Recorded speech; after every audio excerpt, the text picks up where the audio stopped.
गई। आप मजबूर हैं नहीं सर, आपको मजबूर कर दिया गया है। जब ऊपर से दबाव पड़ता है तो नीचे वालों को दबना ही पड़ता है। जबान बंद रखनी ही पड़ती है और लॉकर के दरवाजे खोल देने पड़ते हैं। अमर, सर किस काम की ये वर्दी जो किसी मजलूम को जुल्म से न बचा सके? किस काम का यह होता जो किसी दौलतमंद मुजरिम के गिरेबान तक ना पहुंच सके? कभी गलती से उनके गिरेबान पे हाथ डाल दिया तो वो अपनी दौलत की तलवार से कानून के हाथ काट देते हैं। सर, ये रोज रोज के हाथ कटवाना, अपनी जमीन को फांसी लगवाना आपको मुबारक हो। मुझे ये सब नहीं होगा। मैं सिर्फ एक बार मरने के लिए पैदा हुआ हूं, बार बार मरने के लिए नहीं। आज शाम तक मेरा इस्तीफा आप तक पहुंच जाएगा।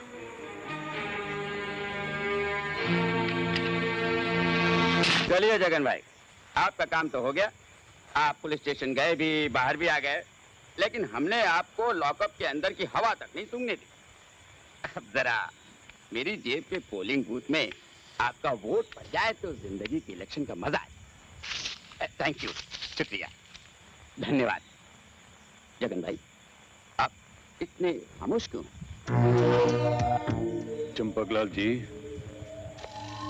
मैं शायद पिछले जन्म में सांप था। सांप जिस तरह अपने दुम पर पैर रखने वाले को डस न ले, उसे चैन नहीं आता है, उसी तरह मैं जब तक अपने दुश्मन को तड़पा तड़पा कर घिनौनी मौत न मारूं, मेरे मन में बदले का जहर उबलता रहता है। मैं उस हरामजादे अमर को जिंदा नहीं छोड़ूंगा। शांति शांति, भूल कर भी जल्दबाजी में कदम मत उठाना जगन भाई। मैं बड़ी मुश्किल से ऊपर वालों को मना कराया हूं। नहीं चंपकलाल जी, उसने भरी महफिल में मेरी बेइज्जती की और बेइज्जती पर तो मैंने अपने सगे बाप को मार डाला था। वो साला की देगची का मसाला है। शांति शांति, जगन बाबू, थोड़ी देर के लिए अपने दिमाग के जहर को ठंडा रखिए प्लीज। जब लोग इस केस को भूल जाएं, आप डटकर बदला लीजिए। मैं हूं।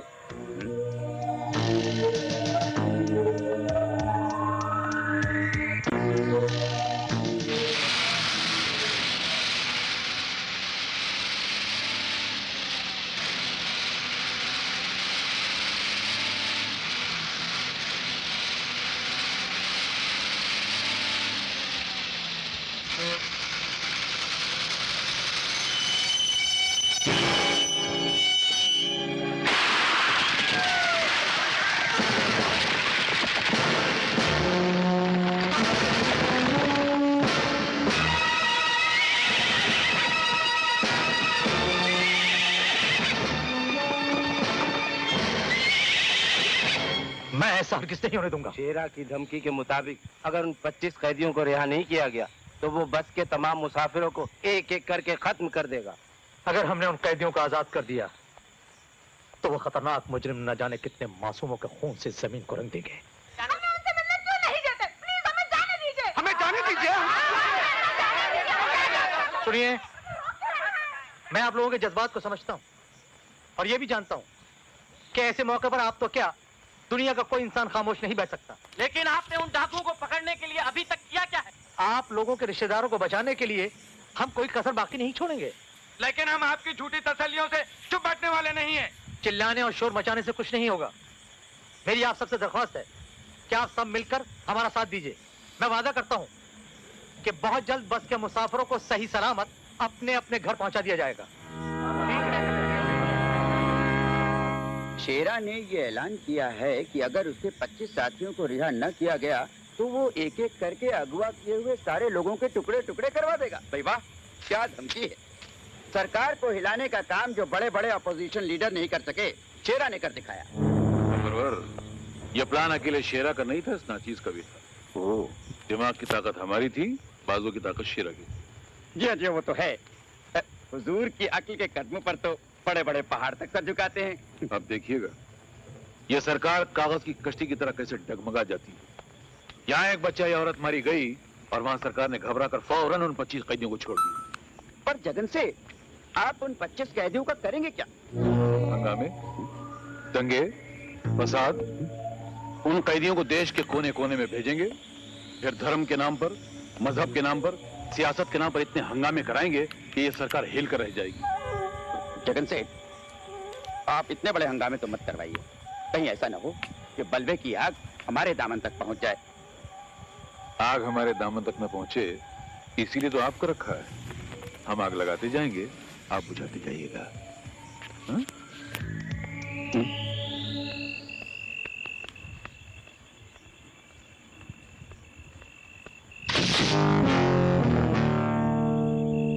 बहुत देर से मैं आपका इंतजार कर रही हूँ।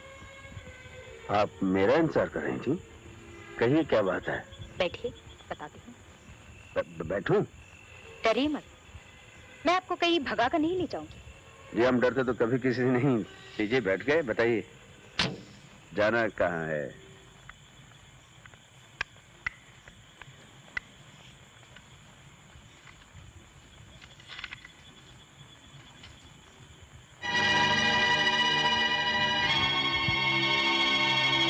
दयाल साहब। अमर, तुमने इस इलाके से डाकू शेरा के कदम उखाड़कर अपनी बहादुरी का सबूत दिया है।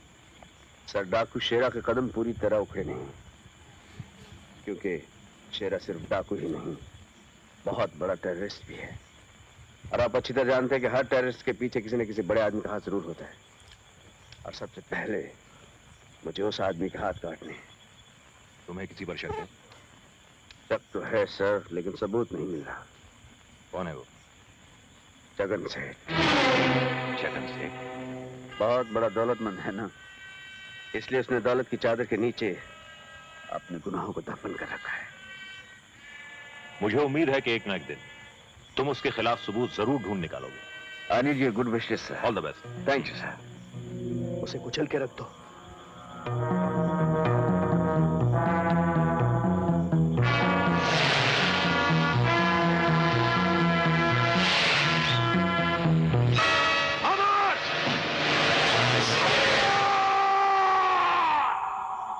अमर, जी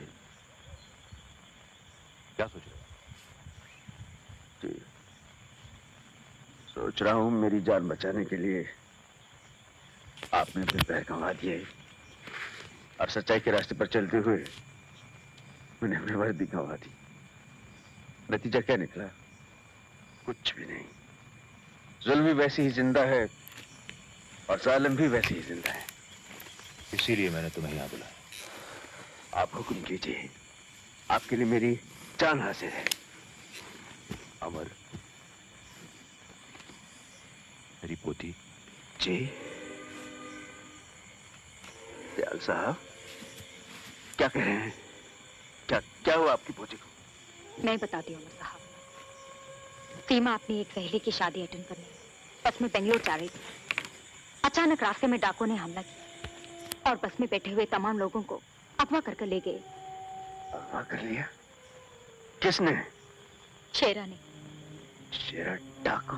हाँ बेटा, तुम तो जानते हो कि उससे मेरी पुरानी दुश्मनी है।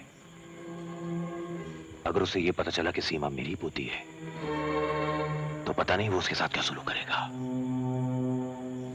बेटा, ये बूढ़ा हाथ जोड़कर तुमसे अपनी पोती की जिंदगी की भीख मांगता है। दयाल साहब, ये क्या कर रहे हैं आप? आप क्यों शर्मिंदा कर रहे हैं मुझे? आपने तो मुझे औलाद से भी ज्यादा प्यार दिया है। मुझे पढ़ाया लिखाया, पुलिस की वर्दी दिलवाई और उस दिन अपनी जान पर खेलकर मुझे नई जिंदगी दी आपने। मेरा तो हर सांस आपका कर्जदार है। आप हुक्म दीजिए दयाल साहब, मैं अपनी जान पर खेलकर भी सीमा को उन दरिंदों के चुंगल से बचा कर लाऊंगा। आप मुझ पर भरोसा रखिए दयाल साहब। हाँ, मैं जाऊंगा, जरूर जाऊंगा।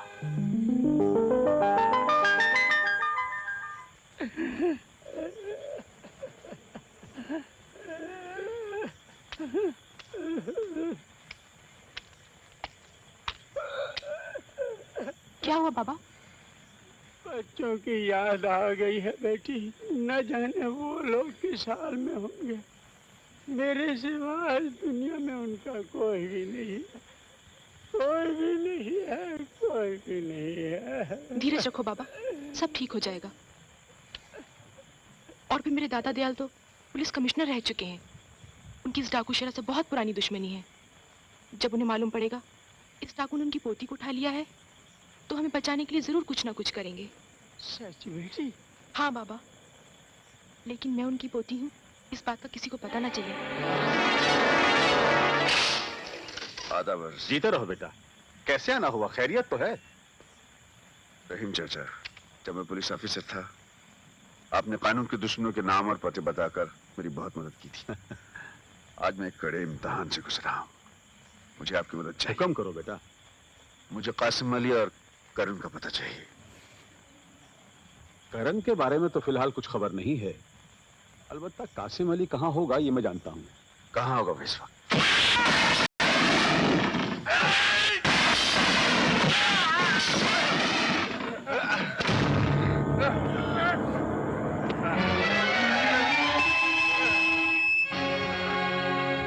मुंगी लाल लल्लू चंद बेईमान चंद फकीर लाल। मेरा नाम कासिम अली बरकत अली शमशेर बहादुर नवाब तोपची है। जब मैं मिलिट्री में था तो इन हाथों से इतनी गोलियां चला चुका हूं कि बंदूक से निकली हुई गोली अगर मेरे हाथों की पकड़ में आ जाए तो अंदर ही फड़फड़ा कर दम तोड़ देगी, साले बाहर नहीं निकलेगी। इसीलिए कहता हूं कि दोबारा कभी भी कासिम अली बरकत अली के साथ चीटिंग करने की कोशिश मत करना, ना ही आस्तीन से पत्ते निकालने की कोशिश करना, वरना जब तू घर लौट कर जाएगा बेटा तो ना तेरे पास हाथ रहेगा और ना ही आस्तीन। समझ गया? समझ गया। अब निकल ले लल्लू, पतली गली से खंबा बचा के फट। चल बे चपड़गंजू, चल। एक 300 की चाल मेरी, एक 300 मेरी भी। चाल का माल तो डाल बाप। बड़ा बेभरोसे का आदमी है बे, साला मर जाएगा तो कफन नसीब नहीं होगा, बीवी फटेली साड़ी में लपेट कर डालेगी अंदर। ये ले 1000 की अंगूठी है, इसमें से 300 डाल रहा हूं। शो कर जल्दी। कासिम अली बरकत अली जंग बहादुर नवाब तोपची की अंगूठी को तू हाथ लगा रहा है? जब हमने कह दिया 1000 की है तो 1000 की है, और अभी भी समझ में नहीं आया तो तेरे को समझा कर बताऊं? नहीं समझ गया। समझ गया बाप। शो कर।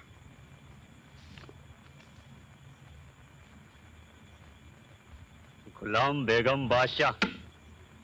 बहुत मारूंगा साले अगर हाथ लगाया तो। देखने दे पहले भूतनी के गुलाम बेगम बादशाह। गुलाम बेगम बादशाह की औलाद क्या है भैया? इक्का बादशाह बेगम। हो गया मुकाला? साला कासिम भाई की अंगूठी को हाथ लगा लिया था। अच्छा कासिम अली बरकत अली जंग बहादुर नवाब तोपची, चलता है इधर से। खुदा हाफिज। चल बेटा हसन, अब तुझे तेरे अब्बू से कोई शिकायत नहीं रहेगी। बाप बेटा मिलकर जम के मौज मनाएंगे। कासिम भाई! भाई! अबे कौन है बे? कासिम, कासिम भाई। अबे ओए सांस क्यों फूल रही है? कासिम से भाई तक पहुंचने में 10 मिनट का टाइम क्यों लगा रही है? जल्दी बोल, बात क्या है? अच्छा कासिम भाई, आप मुझे यहाँ मिल गए। मैं आपको घर से ढूंढता यहाँ आया हूँ। क्यों बे, मारना चाहता है क्या? खैरियत? खैरियत ही तो नहीं है भाई। आप तो जानते हैं जब भी मुझे पैसों की जरूरत पड़ती है मैं आपके पास चला आता। अबे ओए, कुछ मांगने आया क्या? बोल बात क्या है? हाँ। आज मुझे इनकार मत करना, मुझे बहुत जरूरत है कासिम भाई। अबे ओ उल्लू के पट्टे, परसों जो तेरे को पैसे दिए उसका क्या हुआ? कासिम भाई, वो बेटे की दवा पे खर्च हो गए थे। कासिम भाई, आज मेरे बेटे की तबीयत बहुत खराब हो गई है और डॉक्टर बोलता है उसका ऑपरेशन करना पड़ेगा। मैं मदद के लिए सबके पास गया, मुझे कहीं से पैसा नहीं मिला कासिम भाई। लेने के तुम्हें मेरे एक सहारा हो। मेरे बच्चे को बचा लो कासिम भाई, मेरे बच्चे को बचा लो, नहीं तो वो मर जाएगा। खुदा के लिए मेरे बच्चे को बचा लो कासिम भाई, खुदा के लिए मेरे बच्चों को बचा लो, मेरे बच्चों को बचा लो कासिम भाई, मेरे बच्चों को।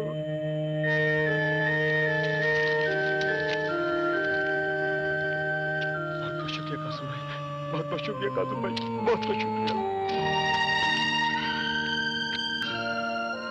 या खुदा, यही तेरी मर्जी।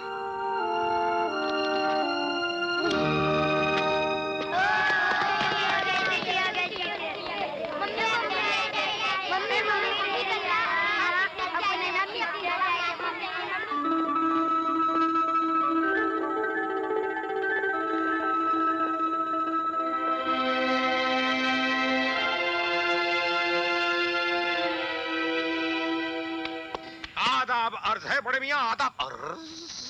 नाराज हो गए क्या? आपकी बला से आपको हमारी नाराजगी की बहुत परवाह है। अरे बेटा, तेरी एक मुस्कुराहट पर तेरे अब्बा कासिम अली बरकत अली जंग बहादुर शमशेर नवाब तोपची अपनी जिंदगी कुर्बान कर दे सकता है। तो फिर आप लेट क्यों आए? बेटे क्या पता, जिस दिन मैं पैदा हुआ था उस दिन दुनिया की शायद सारी घड़ियां बंद थी, इसीलिए कोई काम सही वक्त पे शुरू नहीं होता। ना ही मैं तुझे सही वक्त पे लेने आता हूँ, ना ही तुझे सही वक्त पे घुमाने ले आता हूँ, और ना ही मेरा कोई सही वक्त शुरू होता है। लेकिन घबराना मत बेटे, एक दिन वक्त बड़े जोर शोर के साथ बदलेगा। अल्लाह में पुराने करके तुझको उधार एक दिन में यूं उतार कर रख देगा। अब तो मुस्कुरा मेरे लाल। क्यों मुस्कुराओ? खामोश। अब्बा, हाँ बेटे, अब की बार तो हम छुट्टियों पर घूमने जाएंगे ना? हाँ हाँ, प्रोग्राम तो बनाया था, मगर वो अगर मगर कुछ नहीं। देखिए अब्बा, आपने पिछली बार पक्का वादा किया था कि हम इस बार जरूर चलेंगे। हाँ वादा किया था, वो मुझे अच्छी तरह याद है, मगर मगर मगर क्या? इस बार वही पैसों का मसला बीच में आ गया। मैं हर साल यही ख्वाब देख देख के गुजारता हूँ कि छुट्टियाँ होते ही अपने अब्बा के साथ मैं कहीं घूमने जाऊंगा। मैं क्या करूं बेटे, हर बार की तरह मैं इस बार भी शर्मिंदा हूं। मेरा मतलब यह है बेटे, ये देखो, इस कमबख्त हाथ में पैसा टिकने की लकीर ही नहीं है। देखो कहीं है कुछ नहीं, पैसा आता है, थोड़ी देर ठहरता है और फिर छिटक जाता है। अब्बा, हाँ, हाँ, आप दूसरे बच्चों के बाप की तरह कुछ काम क्यों नहीं करते? क्या करूं बेटा, कौन सा काम? पहले मिलिट्री में था तो तेरी मां की बीमारी की वजह से छोड़ देनी पड़ी। तभी तो छोटा था, अकेला था, और अपना कोई रिश्तेदार भी नहीं था। लाख कोशिशों के बावजूद भी वो न बच सकी। तकदीर ने उसे उठा लिया और तू मासूम मेरी गोद में अकेला रह गया। इसीलिए उल्टे सीधे हाथ मार के पैसे कमाता हूं कि मेरी तो फिर भी गुजर जाएगी, लेकिन मेरे बच्चे को किसी किस्म की तकलीफ ना हो। अब्बा, ये लीजिए। इतने रुपए तेरे पास कहां से आ गया? मैं अपने रोजाना जेब खर्च से बचा कर रखता हूँ। मुझे मालूम है आप मेरे लिए बहुत तकलीफ उठाते हैं, फिर मैं आपकी कमाई फिजूल खर्च में कैसे उड़ा सकता हूँ? या अल्लाह, या अल्लाह, परवरदिगार अपने गुनहगार बंदे को इतना मत गिरा, उसे अपनी मासूम औलाद के आगे हाथ फैलाना पड़ा। कौन आ गया भाई? बाप बेटे के बीच इस वक्त कौन आ गया? अभी देख लेता हूं। कौन है बे? माफ करना इंस्पेक्टर साहब, खुदा की कसम मैंने कुछ नहीं किया। खुदा नहीं? अब तो आप इंस्पेक्टर रहे नहीं, तो मैं खामोखा काय को भी जग गया हूं। माफ करना, मैं अपनी घबराहट वापस लेता हूं। आधा बजे अंकल। आधा वर्ष है। जनाब की तारीफ? अजी जितनी की जाए कम है, इसलिए कि मेरे साहबजादे हैं ना, नवाब हसन अली, शमशेर अली, मोहम्मद अली, गुलाम अली, नजाकत अली, कली मगर तोपची। हसन मियां, स्कूल में पढ़ने जाते हो? Very good, very good. आप एक काम करो, ये लो जाओ जाकर आइसक्रीम खाओ। जी शुक्रिया। आपको अब्बा से बात करनी है, मैं वैसे ही चला जाता हूँ। तो बड़ा खुददार है।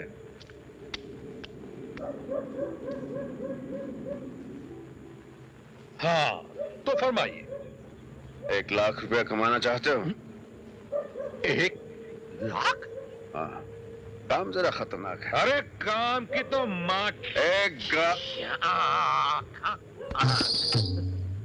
1 लाख में ज्यादा शायद उड़का सकता हूँ भाईजान। मुझे कसाई की दुकान नहीं खोलनी, कान खोलकर काम सुन लो। अरे सुनने सुनाने में कोई दम नहीं है भाईजान, कसम खुदा की कोई दम नहीं है। बोलो कब काम पे चलना, बोलो। देखो, इस काम के लिए मुझे एक और लड़की की जरूरत है। कौन? वो करण।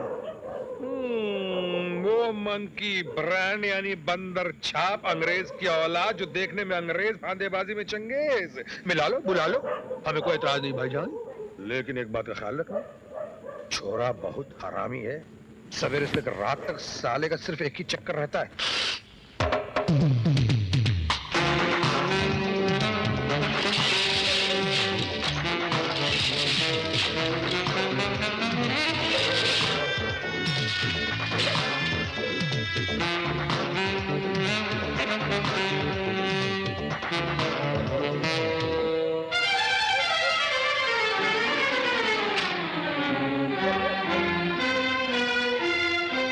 मिस मीना?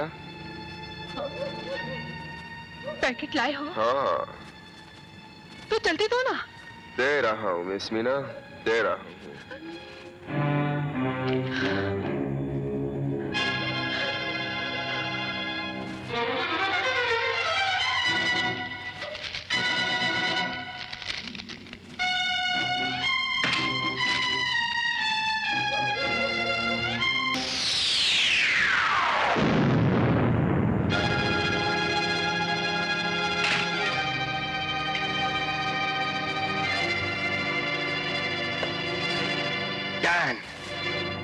मैंने आज तक तुम्हारे लिए जितने भी पार्सल डिलीवर किए वो गांजा, हशीश या हेरोइन के थे, लेकिन मौत का पार्सल मैंने कभी डिलीवर नहीं किया। ये वो पैकेट है जिसका जहरीला पाउडर खाते ही मीना मर गई। अरे हमारे धंधे में ये सब तो होता ही रहता है। तुम्हारे धंधे में होता होगा डैंग, मेरे धंधे में नहीं। उस लड़की ने मरते हुए इन्हीं बाहों में दम तोड़ा है और अब मैं उसी तरह तुम्हें तड़पते हुए देखना चाहता हूं।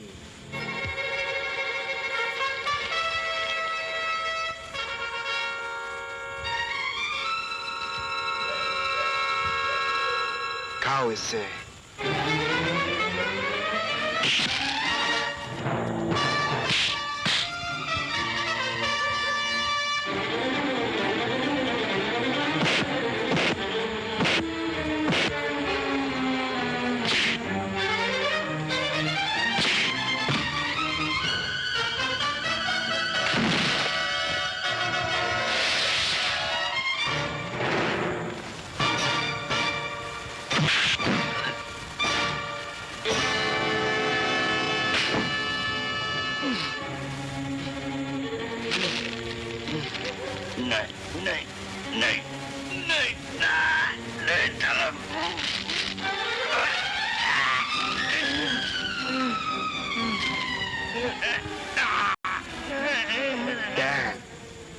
तुम सिर्फ 10 मिनट तक जिंदा रह सकते हो और यहां से हॉस्पिटल का रास्ता 5 मिनट का है।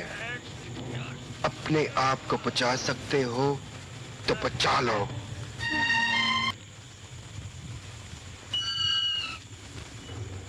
आ गया? पता चला करण का? नहीं, मैंने उसके सारे अड्डे छान मारे, लेकिन बदर छाप मंकी ब्रांड का कहीं को पता नहीं चला।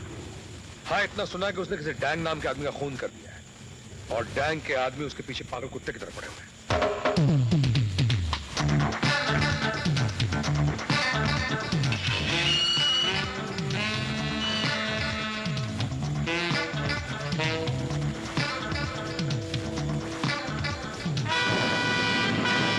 रोको।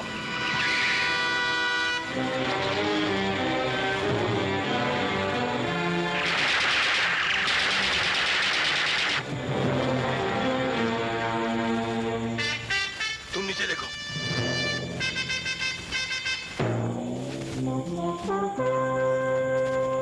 तुम उधर जाओ, आओ मेरे साथ।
नो सर, 1 लाख तो ठीक है, मगर जान जाने का खतरा है, क्योंकि सुना है डाकू शेरे के दिल में जाते हुए यमराज को डर लगता है।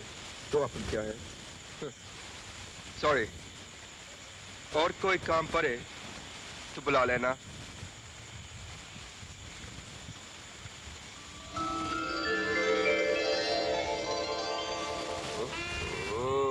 क्योंकि बंदर छाप